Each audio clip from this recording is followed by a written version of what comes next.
V D സതീശന് മുഖ്യമന്ത്രി കസേരയിൽ ഇരുന്നുകൊണ്ട് പ്രതിപക്ഷത്തിനെതിരെ ഉൾപ്പെടെ ആഞ്ഞടിക്കാൻ സഹായകരമാകുന്ന ഒരു പ്രതിപക്ഷം ആകും പിണറായി വിജയൻ നയിക്കുന്ന പ്രതിപക്ഷം.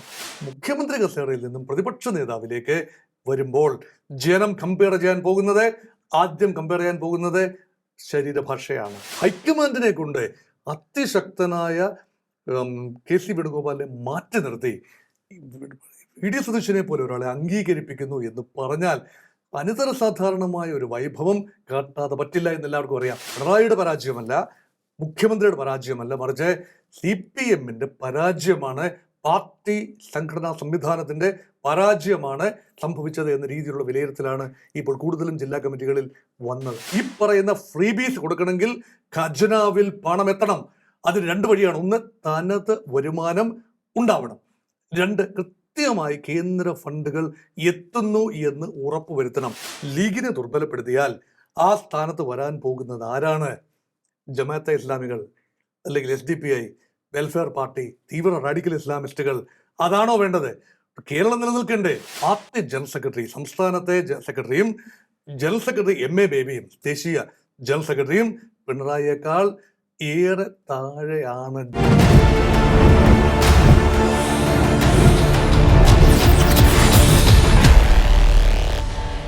നമസ്കാരം, ടോക്കിംഗ് പോയിന്റിലേക്ക് സ്വാഗതം.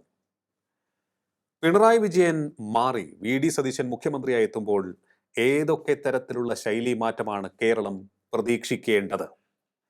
ഭരണത്തിൽ എത്രത്തോളം മാറ്റങ്ങൾ നമുക്ക് പ്രതീക്ഷിക്കാം? ഇനിയിപ്പോൾ വി ഡി സതീശനും പിണറായി വിജയനും ശക്തമായി ഏറ്റുമുട്ടുന്നതിന് വേദിയാകുമോ നമ്മുടെ നിയമസഭയുടെ അകവും പുറവും? കാരണം കഴിഞ്ഞ ടേമിൽ വളരെ ശക്തമായ ആക്രമണമാണ് വി ഡി സതീശൻ പിണറായി വിജയനെതിരെ സഭയ്ക്കുള്ളിൽ നടത്തിയത്. വളരെ ശക്തമായ നീക്കങ്ങൾ അദ്ദേഹത്തിൽ നിന്നും നമുക്ക് കാണാൻ കഴിഞ്ഞിട്ടുണ്ട്. അതുകൊണ്ട് തന്നെയാണ് നമ്മൾ ഇവിടെ പരിശോധിക്കുന്നത്.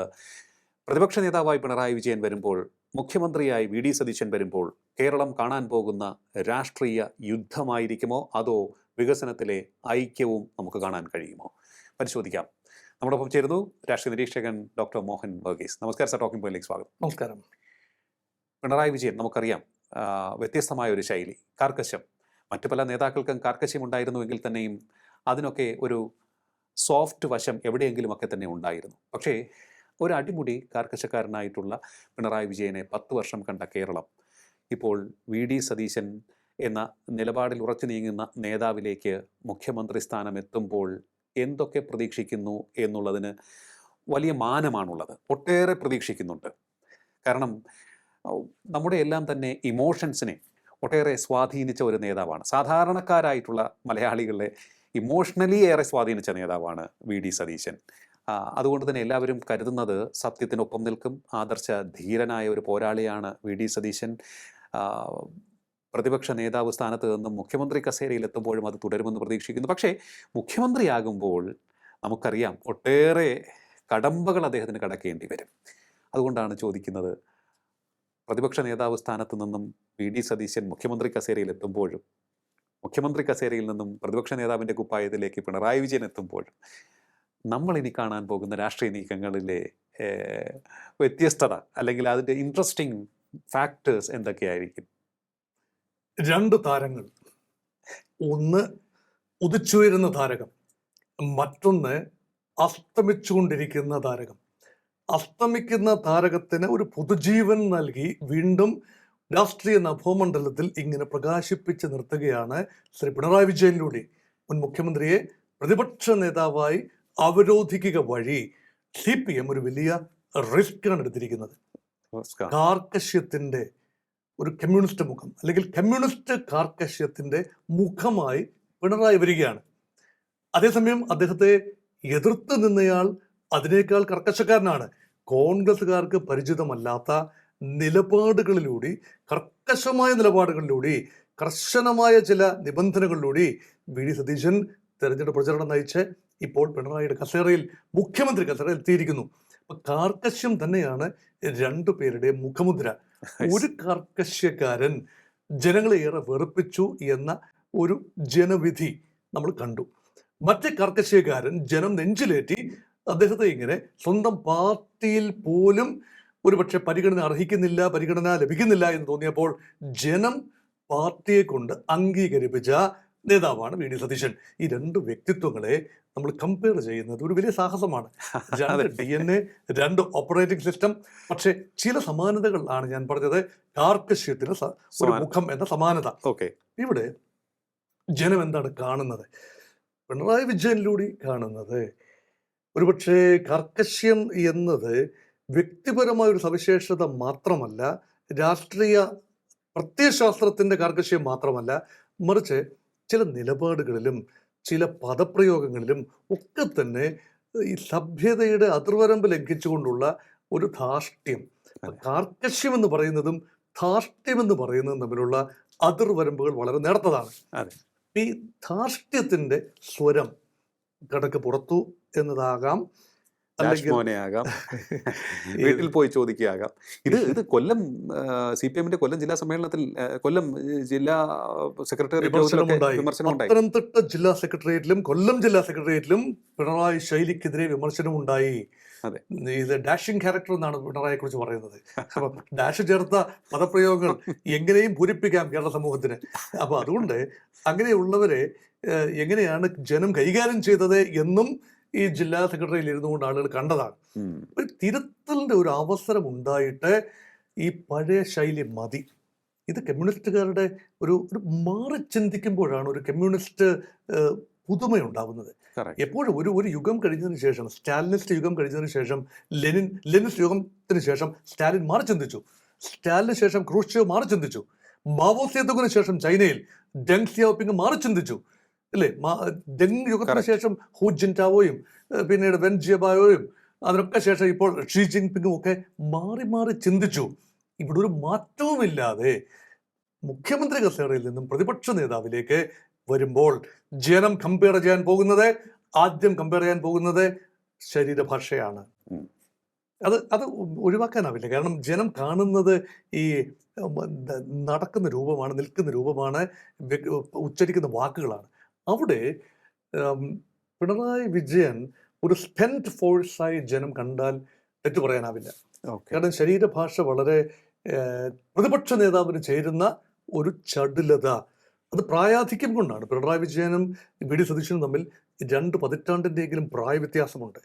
ആ പ്രായം കൂടുന്നതനുസരിച്ച് നിയമസഭയ്ക്കുള്ളിലെ ചടുലത, അതിന് പുറത്തെ ഒരു ദ്രുതഗതിയിലുള്ള നീക്കങ്ങൾ, പ്രതിപക്ഷ നേതാവ് ഡൈനമിക് ആയിരിക്കണം. അത് പ്രവൃത്തിയിൽ മാത്രമല്ല, വാക്കിലും നോക്കിലും ഡൈനമിക് ആയിരിക്കണം. പിണറായി വിജയൻ ആ ഡൈനമിസം ഒരു കാലത്തുണ്ടായിരുന്നു എന്നാണ് പിണറായി പാണന്മാരെ കൊണ്ടൊക്കെ പാടി പുകഴ്ത്തിയിട്ടുള്ളത്. വി ഡി സതീശന് നല്ല മറുപടിയും കൊടുത്തിട്ടുണ്ട്. അന്ന് പിന്നെ ഈ വലിയ നെഞ്ചളവോടുകൂടി ഈ ഉരുപ്പിടിച്ച വാളുകൾക്ക് മുന്നിലൂടെ നടന്ന കാലത്തെ പിണറായിയെയും, അതായത് പഴയ രീതികളെയും തങ്ങൾ പേടിക്കുന്നില്ല, ഇപ്പോഴത്തെ പിണറായിയെയും തങ്ങൾ പേടിക്കുന്നില്ല എന്ന് പ്രതിപക്ഷ നേതാവിന്റെ കസേരയിൽ ഇരുന്നുകൊണ്ട് വി ഡി സതീശൻ ഏതാനും മാസങ്ങൾക്ക് മുമ്പ് പറഞ്ഞ പ്രസംഗം വളരെ വൈറലായ ഒരു പ്രസംഗമാണ്. അതുകൊണ്ട് ഇനിയിപ്പോൾ ആരെയും പേടിപ്പിക്കാനാവില്ല. അത് മാത്രമല്ല, ആര് കൂടെ നിൽക്കും? അധികാരം കയ്യിലില്ല എങ്കിൽ, പാർട്ടിയിലോ ഗവൺമെന്റിലോ പിടിപാടില്ല എങ്കിൽ, ഇപ്പോഴും പാർട്ടിയിൽ പിടിപാടുണ്ടാവും. അതുകൊണ്ടാണല്ലോ പ്രതിപക്ഷ നേതൃസ്ഥാനത്തേക്ക് എത്തിയത്. അപ്പോൾ ഗവൺമെന്റിൽ പിടിപാടില്ലാതെ വരുമ്പോൾ ഫ്ലെക്സിബിലിറ്റി ഇല്ല ഒരു നേതാവിന്. അതുകൊണ്ട് ദൗർബല്യം കൂടുകയേ ഉള്ളൂ. പ്രായം കാരണം ഉണ്ടാകുന്ന ദൗർബല്യം, ഒരുപക്ഷെ കാര്യങ്ങൾ നടത്തിയെടുക്കാനുള്ളൊരു ബുദ്ധിമുട്ടുണ്ടാവാം, സ്തുതിപാഠകരുടെ എണ്ണം കുറയും, വിമർശകരുടെ എണ്ണം കൂടും, പരാജയത്തിന്റെ പാപഭാരം കൂടുതൽ അവലോകനങ്ങൾ വരുമ്പോൾ കൂടുതൽ പാപഭാരം ഏൽക്കേണ്ടി വരും. ഇതൊക്കെ വെച്ച് മുന്നോട്ട് പോകാൻ ബുദ്ധിമുട്ടാണ്. വി ഡി സതീശന് മുഖ്യമന്ത്രി കസേരയിൽ ഇരുന്നുകൊണ്ട് പ്രതിപക്ഷത്തിനെതിരെ ഉൾപ്പെടെ ആഞ്ഞടിക്കാൻ സഹായകരമാകുന്ന ഒരു പ്രതിപക്ഷം ആകും പിണറായി വിജയൻ നയിക്കുന്ന പ്രതിപക്ഷം. പക്ഷേ ഒരു പുതിയ നേതൃത്വത്തിന്റെ സാധ്യത എന്തുകൊണ്ട് ഒഴിവായി? എനിക്ക് തോന്നുന്നത് പുതിയൊരു നേതാവ് ഉണ്ടായി വന്നിട്ടില്ല. 2ാം സ്ഥാനക്കാരനെ വളർത്തിയെടുത്തിട്ടില്ല.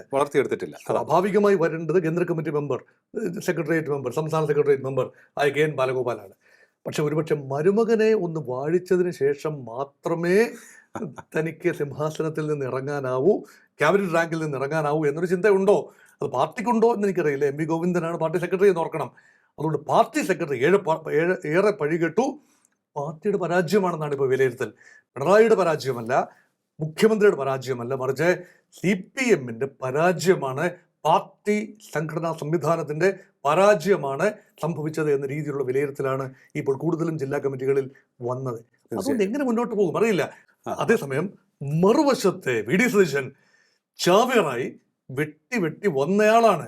എല്ലാ പ്രതിബന്ധങ്ങളും തനിക്കെതിരെ ഉയർന്ന എല്ലാ വാളുകളെയും തൻ്റെ നയചാതുരി കൊണ്ടും വാക്ചാതുരി കൊണ്ടും പ്രവർത്തന മികവ് കൊണ്ടും എല്ലാം തന്നെ ശക്തമായ ലിങ്കേജസ് ഘടകക്ഷികളുമായി ഉറപ്പിക്കുന്നതിലൂടെയും എല്ലാം തന്നെ വി ഡി സതീശൻ വെട്ടി നിരത്തി മുന്നേറി.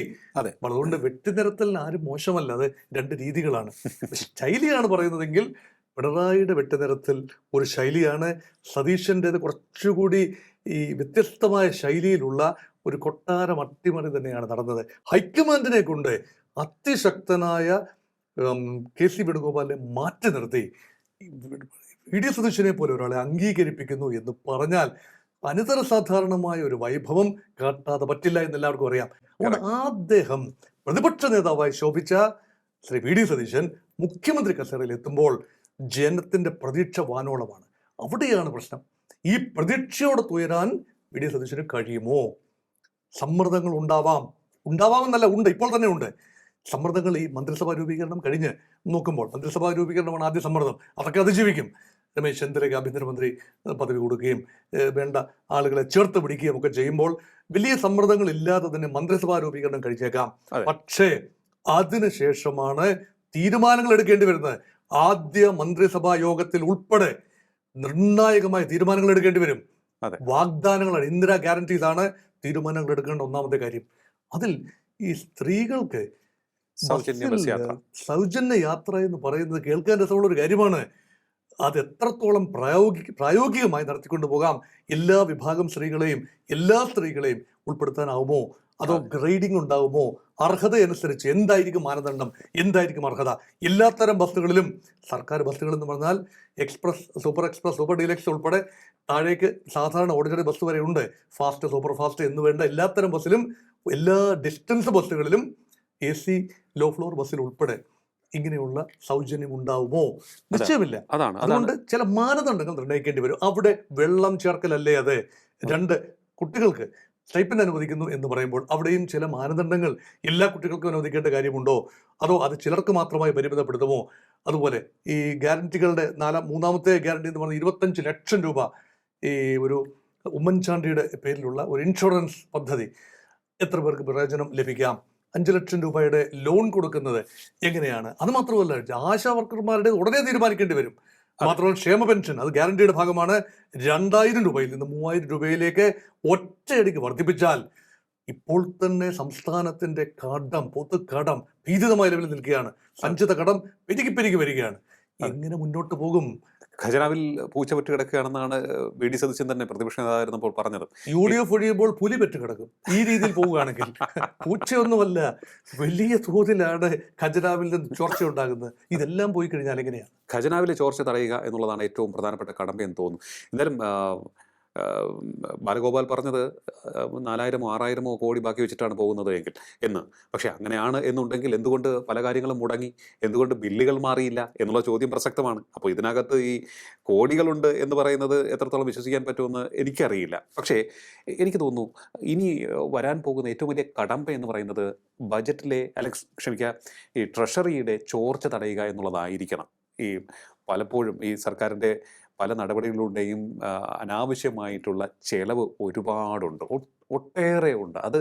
അത് ബ്ലോക്ക് ചെയ്താൽ തന്നെ, അത് മുറിച്ചു മാറ്റിയാൽ തന്നെ വലിയ രീതിയിലുള്ള ധനലാഭം സർക്കാരിനുണ്ടാകും. ഒപ്പം തന്നെ ഇൻവെസ്റ്റ്മെൻറ്റ് എങ്ങനെ കൊണ്ടുവരണം എന്നുള്ളതും അതിന് തടയിടുന്ന ഫാക്ടേഴ്സ്, ഉദാഹരണത്തിന് ഈ ട്രേഡ് യൂണിയൻ്റെ ഇടപെടൽ, ഒപ്പം തന്നെ കൈക്കൂലി, ഉദ്യോഗസ്ഥരുടെ കൈക്കൂലി, രാഷ്ട്രീയക്കാരുടെ പിടിച്ചുപറി, ഇതൊക്കെ തടയാൻ സാധിച്ചാൽ വലിയ തോതിൽ സർക്കാരിൻ്റെ പ്രതിച്ഛായ ഉയരും.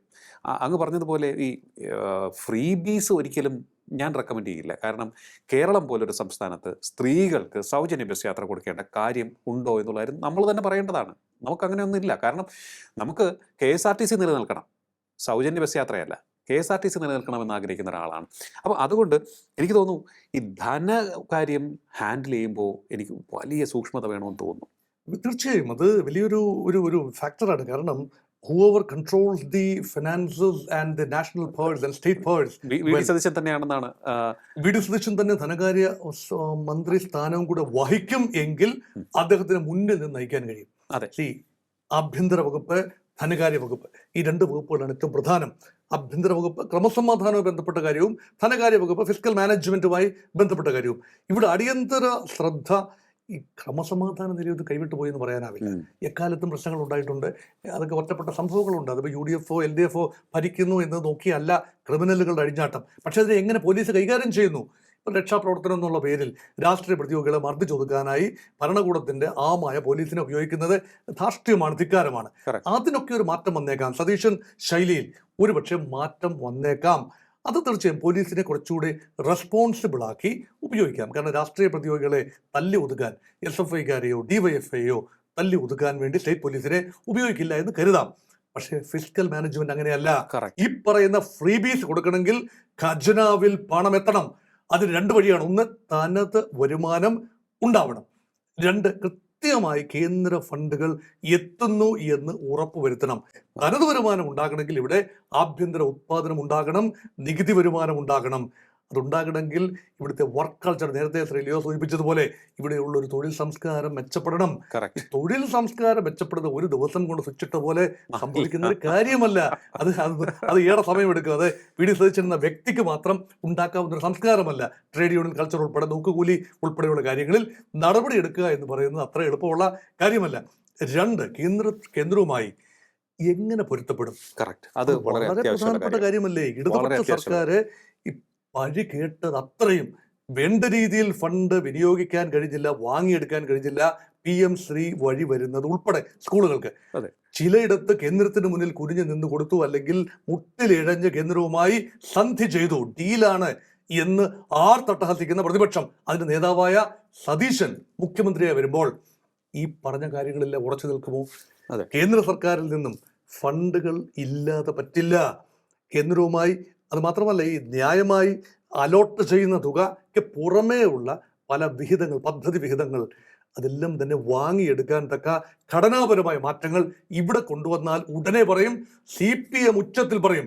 സതീശൻ പറഞ്ഞ അതേ ഗൗരവത്തിൽ, അതിനേക്കാൾ ശബ്ദത്തിൽ CPMന്റെ അണികൾ, DYFI SFI ഉൾപ്പെടെയുള്ള CPMന്റെ അണികൾ പറയും, തെരുവിലിറങ്ങി പറയും, ഇത് ഫൗളാണ്, ഇത് ഡീലാണ് എന്ന് പറയും. അതിനെന്ത് മറുപടിയാണ് സതീശൻ കൊടുക്കാനാവുക?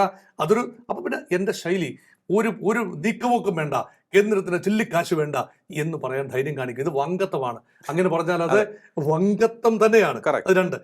മൂന്നാമത്തെ എന്ന് പറഞ്ഞാൽ യഥാർത്ഥത്തിൽ ഈ ചെലവ് ചുരുക്കലിലൂടെ, കർശനമായ മുറുക്കി ഉടുക്കലിലൂടെ നേടിയെടുക്കാവുന്ന കുറച്ച് ചെലവ് ചുരുക്കലുണ്ട്. പേഴ്സണൽ സ്റ്റാഫിന്റെ എണ്ണം കുറയ്ക്കാൻ തയ്യാറാകുമോ? അതാണ് VD സതീശൻ ഉൾപ്പെടെ ഉള്ള മന്ത്രിമാർ. അവർ അറ്റൊരു 10 വർഷത്തെ വറവിന്റെ അനുഭവമാണ്. ഇങ്ങനെ നോക്കി നിൽക്കുകയാണ്. ഞങ്ങളുടെ മന്ത്രിസഭ ഒന്ന് വന്നോട്ടെ, കുറെ പേരെ പേഴ്സണൽ സ്റ്റാഫിൽ കയറ്റിവിടാം. ഓരോ MLA മാരും ഓരോ MP മാരും മന്ത്രിമാരും എല്ലാം തന്നെ അവരുടെ ശിങ്കിടികളെ കൊണ്ട് നിറയ്ക്കുന്ന സ്ഥലമാണ് പേഴ്സണൽ സ്റ്റാഫ്. അതൊന്ന്.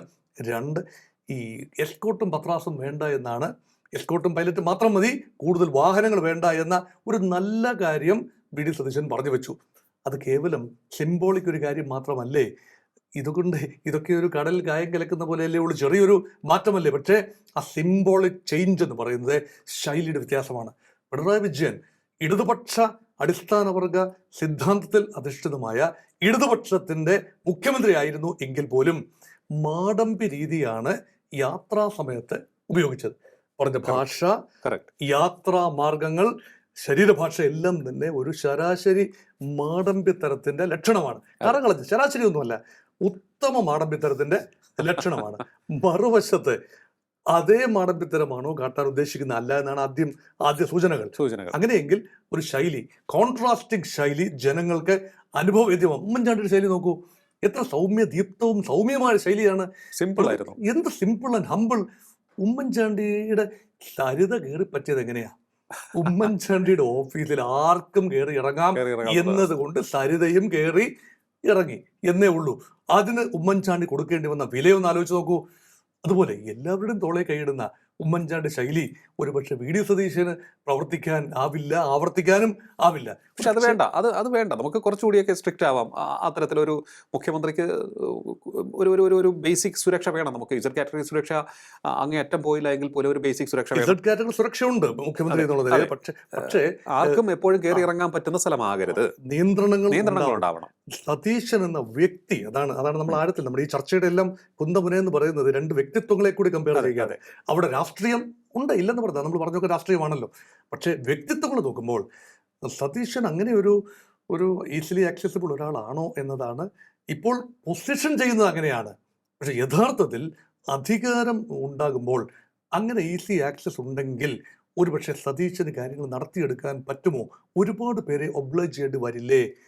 മത സാമുദായിക നേതാക്കളോടുള്ള നിലപാട് എന്തായിരിക്കും? പ്രതിപക്ഷത്തിരുന്നൊരു നിലപാടെടുക്കാം. അതുകൊണ്ടാണ് നിലപാടുകൾ രാജകുമാരൻ എന്ന പട്ടം ചാർത്തി കിട്ടിയത്. അതുകൊണ്ടാണ്. പക്ഷേ ഭരണപക്ഷത്തിരുന്ന് ജി സുകുമാരൻ നായരെ കുറിച്ചോ വെള്ളാപ്പള്ളി നടേശനെ കുറിച്ചോ അല്ല എങ്കിൽ മറ്റ് സമുദായ നേതാക്കന്മാരെ കുറിച്ചോ നിലപാടുകൾ പറയാനാവുമോ? അവരെ പോയി ഒന്ന് കാണേണ്ടി വരില്ല. അവരാകെ ആഗ്രഹിക്കുന്നത് ഇത്രയേ ഉള്ളൂ: വന്നു കണ്ടു വണങ്ങി തൊഴുതു പോയി. ഇത്രയോ ആഗ്രഹിക്കുന്നുള്ളൂ. അവർക്ക് മറ്റൊന്നും വേണ്ട. പലപ്പോഴും സമുദായത്തിലെ അംഗങ്ങളല്ല, സമുദായ ആചാര്യന്മാർ ഞങ്ങളൊക്കെ ഇവിടെ ഉണ്ട്, ഞങ്ങളെയൊക്കെ നിങ്ങളൊക്കെ ഒന്ന് വന്ന് കാണണം. ഇത് ആഗ്രഹിക്കുന്നവരാണല്ലോ സമുദായ മേലധ്യക്ഷന്മാർ. ഇത് ക്രൈസ്തവ സമുദായത്തിന് വേണ്ട എന്നൊക്കെ പറയും. നിങ്ങളൊന്നും വരേണ്ട കാര്യമില്ല, ഞങ്ങൾ വേണ്ടതുപോലെ തീരുമാനിച്ചോളാം എന്ന് പറയുമ്പോഴും വന്ന് കാണണമെന്ന് തന്നെ ആഗ്രഹിക്കുന്നു.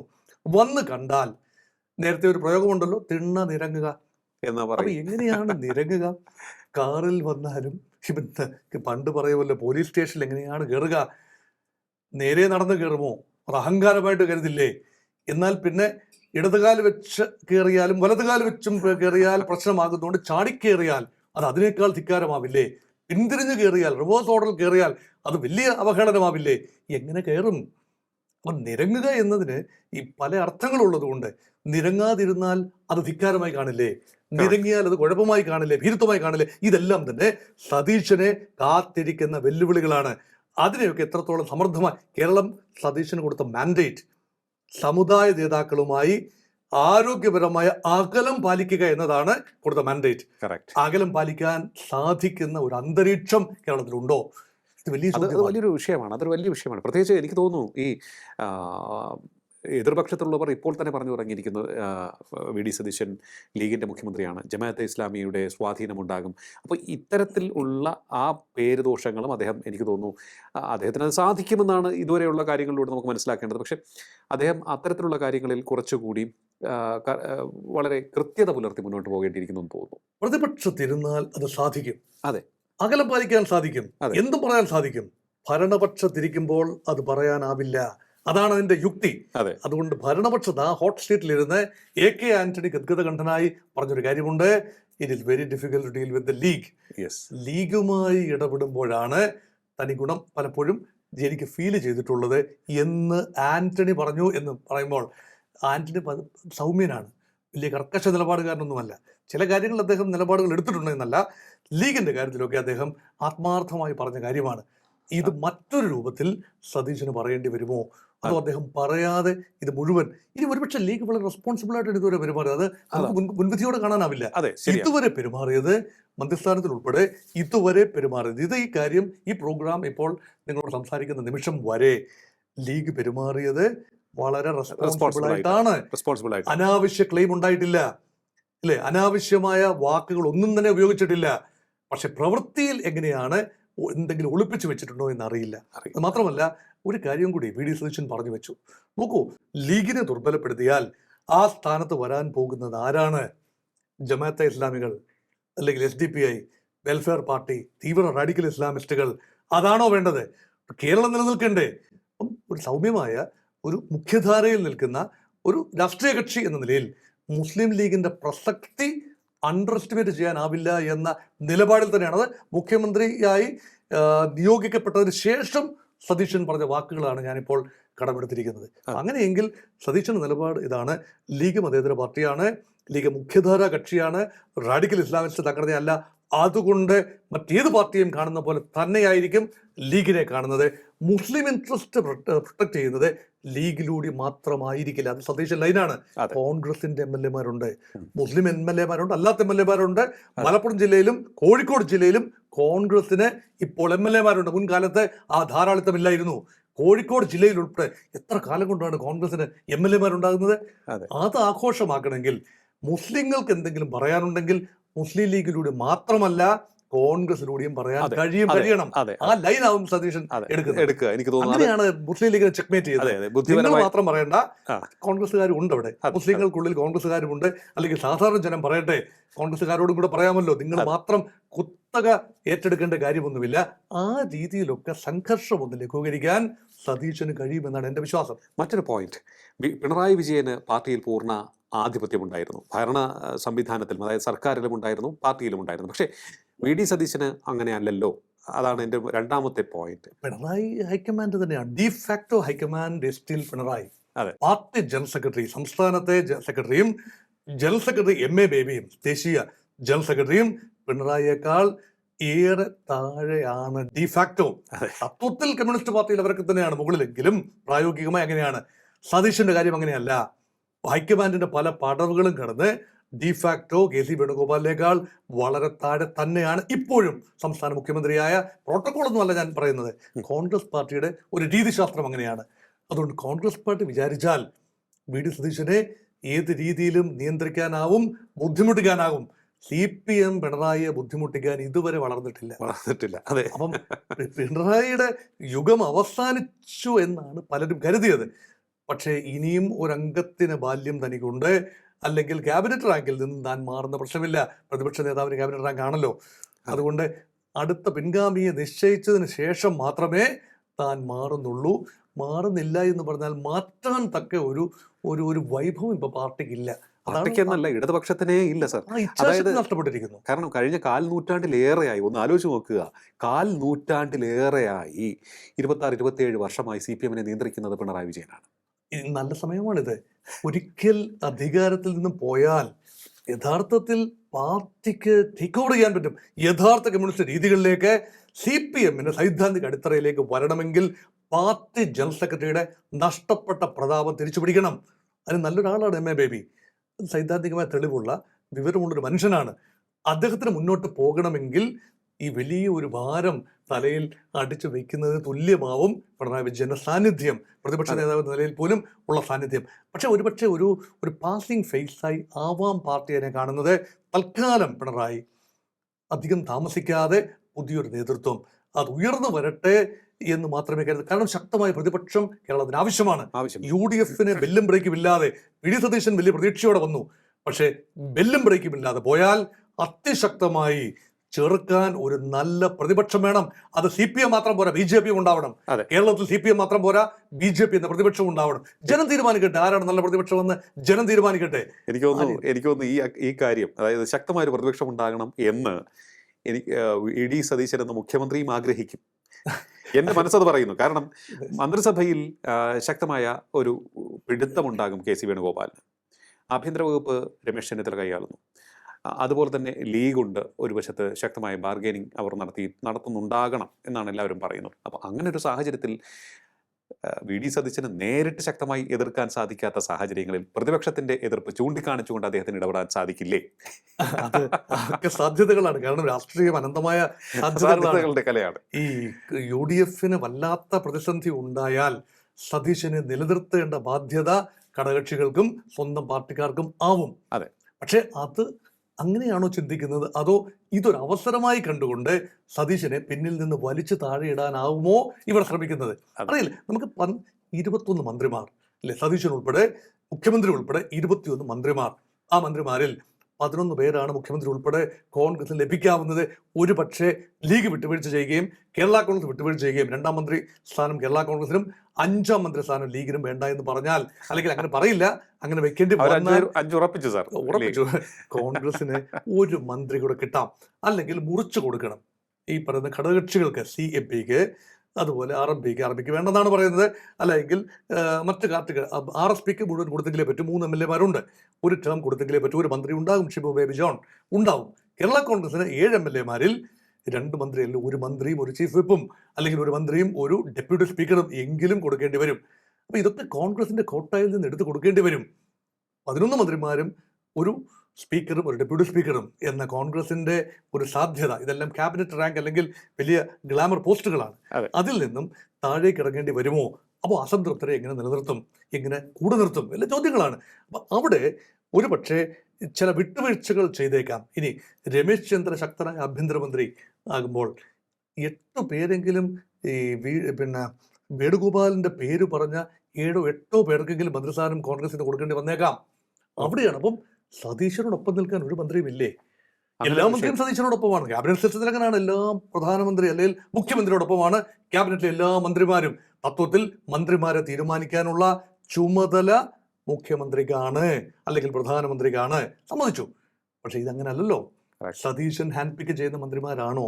സംഘടനയിൽ പല ഫോർമേഷനിൽ ജില്ലാ പ്രാതിനിധ്യം, ഗ്രൂപ്പ് പ്രാതിനിധ്യം, ചില നേതാക്കളോടുള്ള കൂറ്, അർഹത, സീനിയോറിറ്റി, ജാതി മത സമവാക്യങ്ങൾ, എല്ലാം സാമുദായിക സമവാക്യങ്ങൾ എല്ലാം പാലിച്ചുകൊണ്ട് മാത്രമല്ലേ മന്ത്രിസഭയിൽ ആളെടുക്കാൻ പറ്റൂ. വി.ഡി. സതീശന്റെ മന്ത്രിസഭ എന്ന് പറയുന്നതിൽ എത്രത്തോളം കാര്യമുണ്ട്. ഇതൊക്കെ നാട്ടുകാര് പറയാൻ വേണ്ടി എന്റെ മന്ത്രിസഭ ടീം UDF എന്ന് പറഞ്ഞ പോലെ ടീം, എന്റെ ടീം എന്ന് പറയാമെന്ന് സതീശൻ എന്ന് പറയാം, പറഞ്ഞുകൊണ്ടേയിരിക്കും, അത് പറഞ്ഞുകൊണ്ടേയിരിക്കും. പക്ഷേ എത്രത്തോളം പ്രായോഗികമാണ്? ടീം UDF എന്ന് പറഞ്ഞപ്പോൾ എല്ലാവരും ഒന്നിച്ചു നിന്നു, കാരണം അവർ പ്രതിപക്ഷത്തായിരുന്നു. പക്ഷെ ഭരണപക്ഷത്താവുമ്പോൾ ഒന്നിച്ചാണോ, അതോ പല വള്ളത്തിൽ കാല് ചവിട്ടിയാവുമോ മന്ത്രിമാർ നിൽക്കുന്നത്? അറിയില്ല. പക്ഷെ മൃഗീയ ഭൂരിപക്ഷം ഉള്ളതുകൊണ്ട് മന്ത്രിസഭ അസ്ഥിരപ്പെടില്ല, ഉറപ്പാണ്. പക്ഷെ അതൊരു ഭാരമാണ്. ഇത്രയും വലിയ ജനകീയ പ്രതീക്ഷ ഒരു ഭാരമാണ്. ഒരു സതീശൻ എന്ന ബ്രാൻഡ്, പ്രതിപക്ഷ നേതാവിന്റെ ബ്രാൻഡ്, അതേപോലെ മുഖ്യമന്ത്രിയുടെ കസേരയിലേക്ക് ആവാഹിച്ച് സന്നിവേശിപ്പിച്ച് ആ ഒരു ബ്രാൻഡിനെ അവിടെ ഇരുത്താനാവില്ല. Much mellow down, much sober ഒരു വി.ഡി. സതീശനെ ആവും മുഖ്യമന്ത്രി കസേരയിൽ കാണുന്നത്. അങ്ങനെ കാണാനാവും ഞാൻ താല്പര്യപ്പെടുന്നത്. കാരണം ഒരു ഫയർ ബ്രാൻഡ് പ്രതിപക്ഷ നേതാവും കുറച്ചൊക്കെ മൈൽഡായ മുഖ്യമന്ത്രിയും, അത് പ്രായോഗികതയാണ്. നമ്മൾ ആഗ്രഹിക്കും ഫയർ ബ്രാൻഡ് മുഖ്യമന്ത്രി, പറയാൻ കൊള്ളാം, വലിയ ഡയലോഗ്, മാസ് ഡയലോഗ് അടിക്കുന്ന മുഖ്യമന്ത്രി, പറയാൻ കൊള്ളാം. വിജയിന്റെ തരം ഡയലോഗുകൾ ഏതായാലും കാച്ചാൻ ഒക്കില്ല. അദ്ദേഹം സിനിമാ താരമാണ്, അത് അദ്ദേഹത്തിന് ചില അലവൻസ് കിട്ടും. വി.ഡി. സതീശന്റെ ഓരോ വാക്കുകളും ഇനിയും തലനാരിഴ കീറി പരിശോധിക്കപ്പെടും. കാരണം ആശാവർക്കർമാർക്ക് എന്ത് കൊടുത്തു, എന്ത് പറഞ്ഞു, കറണ്ട് ചാർജ് അല്ല, കറണ്ട് ചാർജ് അല്ലല്ലോ, ഇന്ധന വില കുറച്ചുകൊണ്ട് വരാൻ പറ്റുമോ? 3 രൂപ 45 പൈസ കൂട്ടിയപ്പോൾ 90 പൈസയെങ്കിലും സ്റ്റേറ്റ് ഖജനാവിൽ അധികമായി വരും. ഇത് വേണ്ട എന്ന് വെക്കാൻ വി.ഡി. സതീശൻ തയ്യാറാവുമോ? മന്ത്രിസഭ തയ്യാറാവുമോ? തയ്യാറാകുമെന്നാണ് ഞാൻ പ്രതീക്ഷിക്കുന്നത്. അങ്ങനെ തയ്യാറായാൽ എങ്ങനെ തനത് വരുമാനം ഉണ്ടാകും? അഡീഷണൽ വരുമാനം എങ്ങനെ ഉണ്ടാവും? ഇതെല്ലാം ചേർത്ത് വായിക്കുമ്പോൾ ഭീതിതമായ ഒരു ചിത്രമാണ് നമ്മുടെ മുമ്പിലുള്ളത്. അല്ല എങ്കിൽ കേരളം കണ്ട ഏറ്റവും മികച്ച തന്ത്രജ്ഞനും ഫൈനാൻഷ്യൽ മാനേജറുമായ വി.ഡി. സതീശൻ എന്ന് ഭാവിയിൽ കേരളത്തിന് പറയേണ്ടി വരും. ഈ അന്ത്രാളഘട്ടം വിജയകരമായി കടക്കുകയും എല്ലാ സമുദായങ്ങളെയും ജനങ്ങളെ ആകമാനം ഈ 5 വർഷവും ഇപ്പോഴത്തെ യൂഫോറിയയിൽ നിലനിർത്തുകയും കഴിയുന്നത് ഹെർക്കൂലിയൻ ടാസ്ക് ആണെന്നാണ് എൻ്റെ വിനീതമായ അഭിപ്രായം. ഒരു കാര്യം കൂടി എനിക്ക് അറിഞ്ഞുകൊള്ളാമെന്നുണ്ട്. ഓക്കെ, സർക്കാർ പാർട്ടി, പക്ഷേ പാർട്ടിക്ക് കേരളത്തിൽ നേതൃത്വം നൽകുന്നത് ആര് എന്നുള്ളത് ഒരു പ്രധാനപ്പെട്ട കാര്യമാവില്ലേ? ആർക്കാണ് സാധ്യത എന്നാണ് അങ്ങ് കരുതുന്നത്? KPCC പ്രസിഡന്റ് സ്ഥാനത്ത് ഒഴിവ് വരും. പുതിയൊരു KPCC പ്രസിഡന്റ് വേണ്ടിവരും. സണ്ണി ജോസഫ് മന്ത്രിസഭയിലേക്ക് വരികയാണ്. അങ്ങനെയെങ്കിൽ ആരാവും? ഒരു ക്രൈസ്തവ മുഖമാകണമെന്നില്ല. കാരണം മന്ത്രിസഭയിൽ ക്രൈസ്തവ പ്രാതിനിധ്യം വലിയ തോതിൽ ഉണ്ടാവും.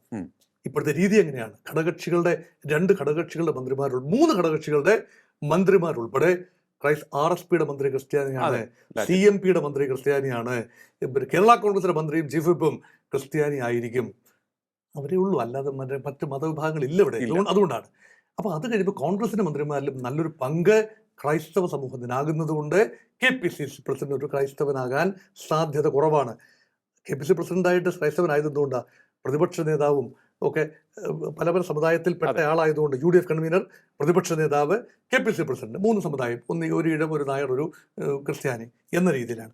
പക്ഷെ അവിടെ സണ്ണി ജോസഫിന് പകരം ഈ രമേശ് ചെന്നിത്തല പരമാവധി ശ്രമിക്കുന്നത് തൻ്റെ അനുയായിയായ ഏറ്റുമാനൂർ സീറ്റ് ലഭിക്കേണ്ടിയിരുന്ന ജോസഫ് വാഴകൻ, കപ്പനും ചുണ്ടിനുമിടയിൽ അദ്ദേഹത്തിന് ആ സ്ഥാനം നഷ്ടപ്പെട്ടു. അല്ലെങ്കിൽ MLA ആയി വരുമ്പോൾ നാട്ടകം സുരേഷിന് പകരം തീർച്ചയായും ഇദ്ദേഹത്തിന് ജയിച്ചു വരാമായിരുന്നു. ജോസ് വാഴക്കൻ സീനിയർ നേതാവാണ്. അദ്ദേഹം തെരഞ്ഞെടുപ്പിൽ മത്സരിച്ച് പരാജയപ്പെട്ടില്ല, സീറ്റ് കിട്ടിയില്ല. അദ്ദേഹത്തിന് KPCC പ്രസിഡന്റ് പദം കൊടുക്കണമെന്ന വാശിയിൽ നിൽക്കുകയാണ് രമേശ് ചെന്നിത്തല. അത് എത്രത്തോളം പ്രായോഗികമാകും?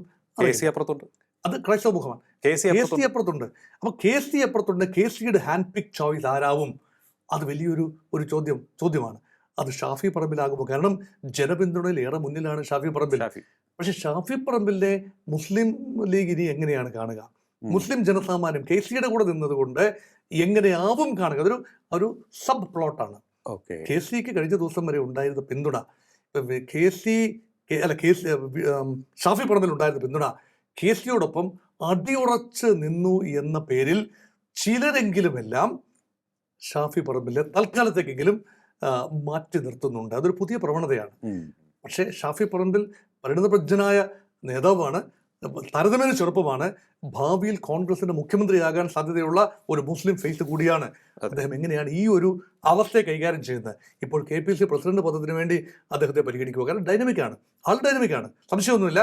അവിടെ വന്നു കഴിഞ്ഞാൽ ഒരു നായർ മുഖ്യമന്ത്രി, ഒരു മുസ്ലിം KPCC പ്രസിഡന്റ് എന്ന് പറഞ്ഞാൽ വീണ്ടും പ്രതിപക്ഷവും BJPയും ഉച്ചത്തിൽ പറയില്ലേ, മുസ്ലിങ്ങൾ ഇതാ കേരളം കൊണ്ടുപോയിരിക്കുന്നു, മുസ്ലിം ലീഗിന്റെ കയ്യിൽ പോയി KPCC പ്രസിഡന്റ്. ഇതെല്ലാം പലതരത്തിലുള്ള നറേറ്റീവ്സ് ആണ്. ഇപ്പം ജാതി മതം ഒന്നും ഇല്ല എന്നൊക്കെ പറയുമ്പോഴും പരിഗണനകൾ, ഇങ്ങനെയുള്ള സങ്കുചിതമായ പരിഗണനകളിലാണ് കേരള രാഷ്ട്രീയം മുന്നോട്ട് പോകുന്നത് എന്ന അൺഫോർച്ചുനേറ്റ് കാര്യം നമുക്ക് പറഞ്ഞേ പറ്റൂ. അല്ല എങ്കിൽ കേരള രാഷ്ട്രീയത്തെ അപഗ്രഥിക്കാനാവില്ല. അതെ, തീർച്ചയായിട്ടും. എന്തായാലും ഒരു കാര്യം ഉറപ്പ്, നമ്മൾ ഭാരതത്തെക്കുറിച്ച് പണ്ട് മുതൽ പറഞ്ഞു കേട്ട ഒരു കാര്യമാണ് നാനാത്വത്തിൽ ഏകത്വം. അത് തന്നെയാണ് VD സതീശൻ മന്ത്രിസഭയെക്കുറിച്ച് നമുക്ക് ഇപ്പോൾ പറയാൻ സാധിക്കുകയെന്ന് പറയാം. ഒട്ടേറെ കാര്യങ്ങൾ പരിഗണിച്ചായിരിക്കും ഈ മന്ത്രിസഭ രൂപീകരിക്കുന്നത്. അതിനുള്ള കാര്യങ്ങളൊക്കെ തന്നെ നമുക്കറിയാം എന്തൊക്കെയാണ് ആ ചേരുവകളെന്ന്. ആ ചേരുവകളെല്ലാം ചേർത്തൊരു മന്ത്രിസഭ നമുക്ക് മുന്നിലേക്ക് എത്തുന്നു. അതിന് വളരെ ശക്തനായ ഒരു നേതാവായിരിക്കും VD സതീശൻ എന്നുള്ള കാര്യത്തിൽ യാതൊരു സംശയവുമില്ല. ഒട്ടേറെ പോരുകൾ വിജയിച്ച പോരാളി തന്നെയാണ് അദ്ദേഹം. ആ പോരിന് ഏറെ യോഗ്യത തനിക്കുണ്ട് എന്ന് തെളിയിച്ചതിന് ശേഷമാണ് ഇതിന് നേതൃത്വം നൽകുവാനായി അദ്ദേഹം തിരഞ്ഞെടുക്കപ്പെട്ടു വന്നിരിക്കുന്നത്. ആ തിരഞ്ഞെടുപ്പിലും അദ്ദേഹത്തിൻ്റെ പോരാട്ടവീര്യം നമുക്ക് കണ്ടതാണ്. അത് മുന്നിൽ നിന്ന് വാളോങ്ങി വെട്ടിയില്ല, പിന്നിലൂടെ നടത്തിയ കരുനീക്കങ്ങളിലും ജനങ്ങളെ ഒപ്പം നിർത്തിയുള്ള സംസാരത്തിലും ഒപ്പം തന്നെ പ്രവർത്തന ശൈലിയിലും നിയമസഭയ്ക്കകത്ത് അദ്ദേഹം നടത്തിയ പോരാട്ടങ്ങളുടെ രീതിയും എല്ലാം അദ്ദേഹത്തിന് മുതൽക്കൂട്ടാവുകയായിരുന്നു. അങ്ങനെ ഒരു കംപ്ലീറ്റ് ഫൈറ്ററെയാണ് നമുക്ക് മുഖ്യമന്ത്രി സ്ഥാനത്തേക്ക് കിട്ടിയിരിക്കുന്നത് എന്ന് പറയാം. പക്ഷേ ആ ഫയർ ബ്രാൻഡ് രീതി അദ്ദേഹത്തിന് മുഖ്യമന്ത്രി കസേരയിൽ പ്രയോഗിക്കാൻ സാധിക്കുമോ? അത് അങ്ങനെ ചെയ്താൽ തന്നെ അദ്ദേഹത്തിന് എത്ര നാൾ അത് കൊണ്ടുപോകാൻ സാധിക്കും? അപ്പോൾ കുറെ കൂടി പക്വതയോടെ, കുറെ കൂടി സട്ടിലായിട്ടുള്ള ഒരു സമീപനം തന്നെ ആയിരിക്കില്ലേ അദ്ദേഹത്തിന് മുഖ്യമന്ത്രി കസേരയിൽ പ്രയോഗിക്കാൻ സാധിക്കുക എന്നുള്ളതാണ് ഇവിടെ പറഞ്ഞു വെക്കുന്നത്. ഒപ്പം തന്നെ നമ്മൾ തുടങ്ങി വെച്ച കാര്യം പിണറായി വിജയൻ വേഴ്സസ് VD സതീശൻ എന്നുള്ള ആ ഒരു ഫൈറ്റിലേക്കായിരിക്കുമോ കേരളം പോവുക. പ്രതിപക്ഷ നേതൃസ്ഥാനത്തേക്ക് നേതാവ് എന്ന നിലയിലേക്ക് പിണറായി വിജയൻ വരുമ്പോൾ അദ്ദേഹത്തിൻ്റെ ചടുലത എത്രത്തോളം ഉണ്ടാകും അദ്ദേഹത്തിന് എന്നുള്ളതാണ് ഏറ്റവും പ്രധാനപ്പെട്ട ഒരു കാര്യം. പ്രതിപക്ഷ നേതാവായി VD സതീശൻ കാഴ്ചവെച്ചത് ചടുലമായ പോരാട്ടമായിരുന്നു. അത് പക്ഷേ പിണറായി വിജയന് സാധിക്കുമോ? അദ്ദേഹത്തിന് ഇപ്പോൾ തന്നെ ഇടതുപക്ഷത്തിനിടയിൽ ശക്തമായ വിമർശനം ഉയർന്നു വരികയും ചെയ്യുന്നുണ്ട്. മറ്റൊരു മുഖത്തെ ആയിരുന്നില്ലേ നമ്മൾ പ്രതിപക്ഷ നേതാവ് സ്ഥാനത്തേക്ക് പ്രതീക്ഷിച്ചത് എന്നുള്ളത് കൂടിയുണ്ട് ഇവിടെ. ഒരിക്കലും നമുക്ക് പിണറായി വിജയനെ പോലൊരു നേതാവിൻ്റെ ശൈലി VD സതീശനിൽ മുഖ്യമന്ത്രി കസേരയിൽ ഇരുന്നു കൊണ്ട് നമ്മൾ ആരും പ്രതീക്ഷിക്കുന്നില്ല. ഒരു കുഞ്ഞു പോലും പ്രതീക്ഷിക്കുന്നില്ല. ഓക്കെ, വികസനം വേണം, ഇൻവെസ്റ്റ്മെൻറ്റ് വേണം, പക്ഷേ അതിനൊക്കെ തന്നെ കുറെ കൂടി കെയറിങ് ആയിട്ടുള്ള, കുറെ കൂടി മനുഷ്യത്വമുള്ള ഒരു സമീപനം നമ്മൾ പ്രതീക്ഷിക്കുന്നുണ്ട് VD സതീശനിൽ നിന്നും. ഒപ്പം തന്നെ മനുഷ്യത്വവും ഒപ്പം പ്രസംഗത്തിലെ ആദർശ ധീരതയും മാത്രമല്ല, അത് പ്രവൃത്തിയിലേക്ക് കൊണ്ടുവരാനുള്ള ഒരു ആർജവം കൂടി VD സതീശന് ഉണ്ടാവണം എന്നാണ് നമ്മളിവിടെ പറഞ്ഞു വെക്കുന്നത്. കാരണം നമ്മുടെ ഖജനാവ് കാലിയാണ്. ആ ഖജനാവ് നിറയ്ക്കേണ്ടതുണ്ട്, കേരളത്തെ മുന്നോട്ട് കൊണ്ടുപോകേണ്ടതുണ്ട്, നൽകിയ വാഗ്ദാനങ്ങൾ പാലിക്കേണ്ടതുണ്ട്. അതിനൊക്കെ തന്നെ സതീശന് സാധിക്കട്ടെ എന്ന് ആശംസിക്കാം. വളരെയധികം നന്ദി സാർ, ഇത്രയും സമയം ടോക്കിംഗ് പോയിന്റുമായി സംസാരിച്ചത്. ടോക്കിംഗ് പോയിന്റിന്റെ ഈ അധ്യായം ഇവിടെ പൂർണ്ണമാകുന്നു. ഇനി അടുത്ത എപ്പിസോഡ് കാണാം നമുക്ക്. നമസ്കാരം.